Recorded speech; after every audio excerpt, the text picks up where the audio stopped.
সকলকে স্বাগত জানিয়ে শুরু করছি নতুন আরেকটি ভিডিও। এই ভিডিওটিতে প্রাথমিক শিক্ষক নিয়োগ 2025-এ যে বিজ্ঞপ্তি এসেছিল সেই বিজ্ঞপ্তি আসার পরে ইন্টারভিউ চলছিল, পরবর্তীতে বন্ধ হয় ভোটের জন্যে। এবার আসবো আলোচনায় যে সেই যে বন্ধ হওয়া ইন্টারভিউ যখন চালু হবে, এক কথায় যে শূন্যপদ ছিল 13,421, তো সেই ইন্টারভিউটা যখন চালু হবে, সেই চালু হবার পর থেকে কতদিন যাবৎ চলতে পারে।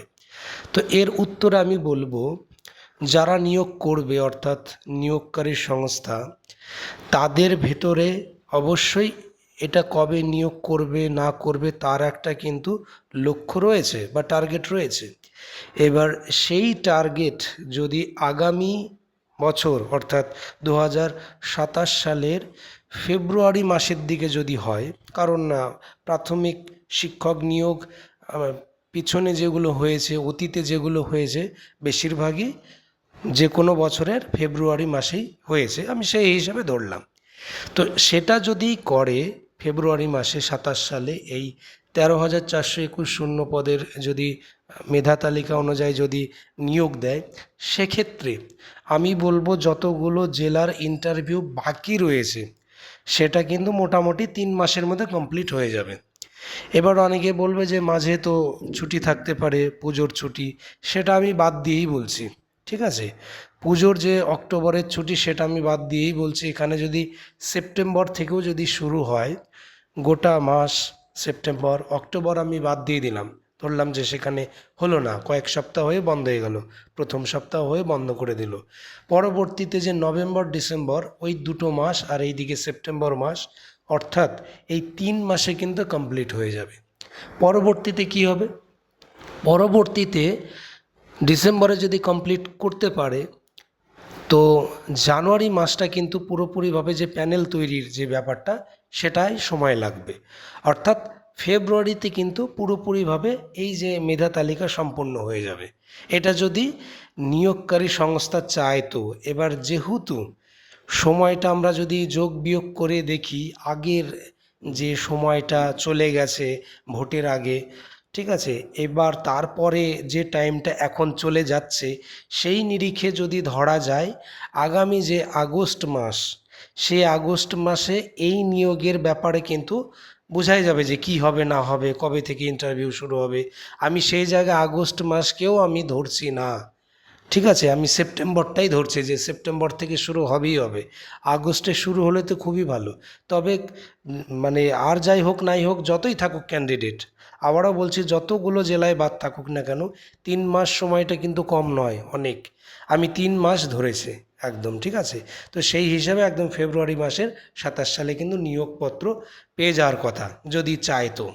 এবার না চাইলে বিষয়টা আলাদা বিষয়। এইবার আসি যে না চাওয়ার ব্যাপারটা তো একদিকে রয়েছেই, যে সংস্থা যদি মনে করে যে না লেট করবে, সেটার ব্যাপার আলাদা।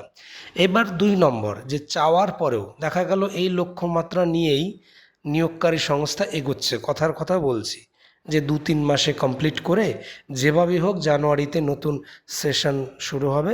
তো মানে যতগুলো স্কুল আছে শূন্যপদ যেখানে দেখানো হয়েছে সেখানে নতুন টিচার পাঠানো হবে। এই লক্ষ্যমাত্রা যদি চলতে থাকে, 2 নম্বর পয়েন্ট একটা বিষয় হতে পারে যে এই নিয়োগে সামনে কি কোনো জটিলতা আসতে পারে। দেখো, জটিলতা বলতে আমি যতটুকু বুঝি, ওবিসি যে ম্যাটারটা রয়েছে সেই ম্যাটারটা সুপ্রিম কোর্টে এতদিন যাবৎ চলছিল, সেখানে রাজ্য সরকার সেখানে চালাচ্ছিল, বর্তমান রাজ্য সরকার সেটাকে ফেরত নিয়ে এসেছে, ব্যাস এইটুকুই।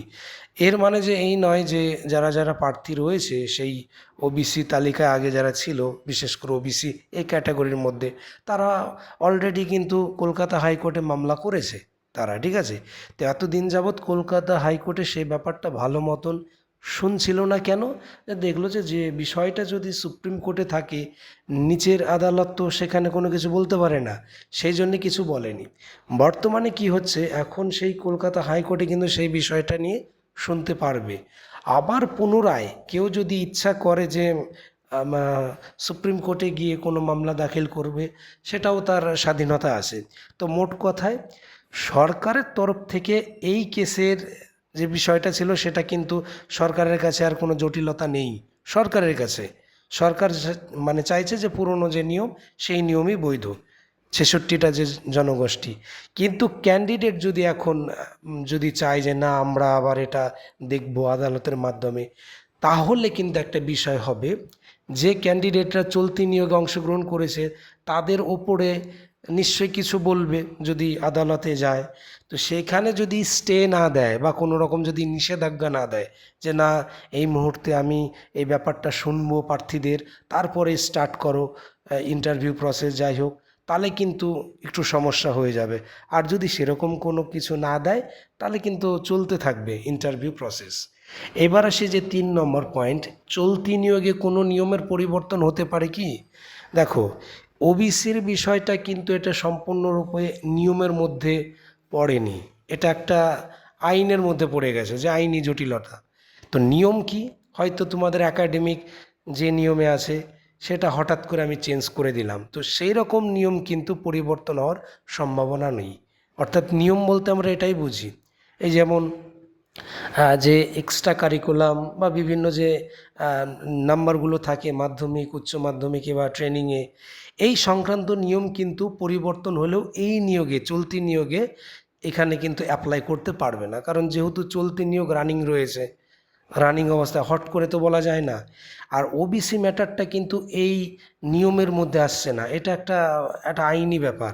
আইনি ব্যাপার যে কোনো জায়গায় থেকে লাগু হতে পারে, আর নিয়ম বিষয়টা আলাদা।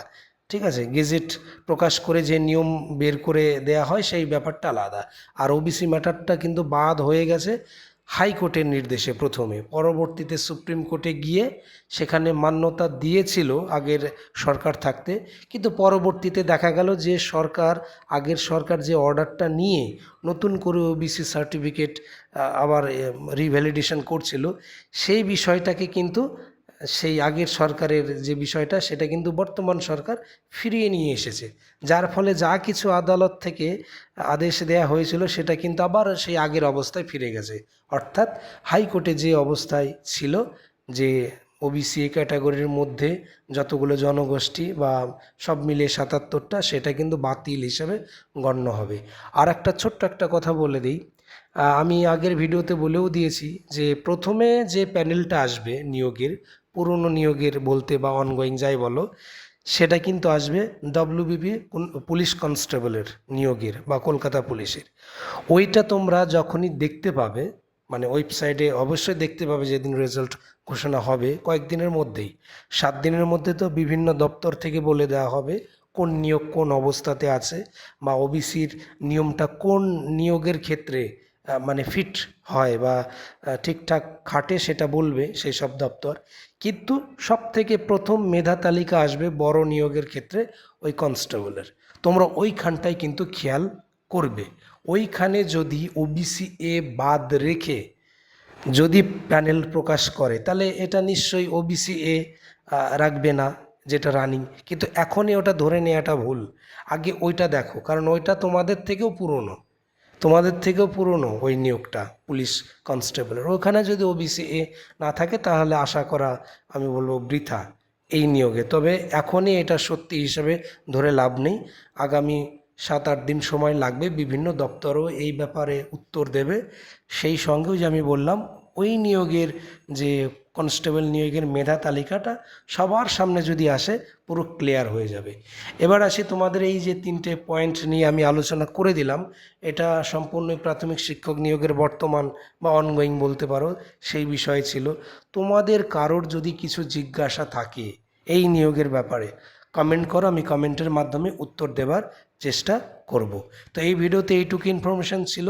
তবুও বলবো যারা আমার এই চ্যানেলে প্রথমবার ভিডিও দেখছো, যারা প্রাথমিক শিক্ষক নিয়োগে অংশগ্রহণ করেছো অলরেডি কিন্তু প্রথমবার ভিডিও দেখছো, তাদেরকে বলবো যে এই চ্যানেলটি সাবস্ক্রাইব করে রাখো। আমি এই প্রাথমিক শিক্ষক নিয়োগ রিলেটেড অনেক রকমের ভিডিও আপলোড করে থাকি এবং সেটা বিস্তারিত আলোচনা করা থাকে, কাজেই তোমাদের পরবর্তীতে সুবিধা হবে।